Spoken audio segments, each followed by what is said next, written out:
আমি তার প্রথম না, দ্বিতীয় ভালোবাসা ছিলাম। তার মুখে শুনেছিলাম সে তার প্রথম প্রেমিকাকে অসম্ভব ভালোবেসেছিল। তাকে পাওয়ার জন্য কত পাগলামো করেছিল, কিন্তু তবুও সে তাকে ভালোবাসেনি। সেই দিন আমি শুনে বলেছিলাম, এতটা ভালোবাসার পরও মানুষ কিভাবে ছেড়ে চলে যায়।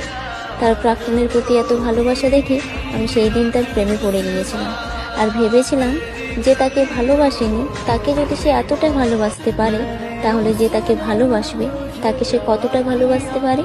কিন্তু আমি ভুল ছিলাম। আসলে মানুষ কোনো কিছু যদি খুব সহজেই পেয়ে যায়, তাহলে সে তার মূল্য দিতে জানে না। আমি তার জলজ্যান্ত প্রমাণ। আমি তার প্রথম না, দ্বিতীয় ভালোবাসা ছিলাম। তার মুখে শুনেছিলাম সে তার প্রথম প্রেমিকাকে অসম্ভব ভালোবেসেছিল। তাকে পাওয়ার জন্য কত পাগলামো করেছিল, কিন্তু তবুও সে তাকে ভালোবাসেনি। সেই দিন আমি শুনে বলেছিলাম, এতটা ভালোবাসার পরও মানুষ কিভাবে ছেড়ে চলে যায়। তার প্রাক্তনের প্রতি এত ভালোবাসা দেখে আমি সেই দিন তার প্রেমে পড়ে গিয়েছিলাম, আর ভেবেছিলাম যে তাকে ভালোবাসেনি, তাকে যদি সে এতটা ভালোবাসতে পারে, তাহলে যে তাকে ভালোবাসবে তাকে সে কতটা ভালোবাসতে পারে। কিন্তু আমি ভুল ছিলাম। আসলে মানুষ কোনো কিছু যদি খুব সহজেই পেয়ে যায়, তাহলে সে তার মূল্য দিতে জানে না। আমি তার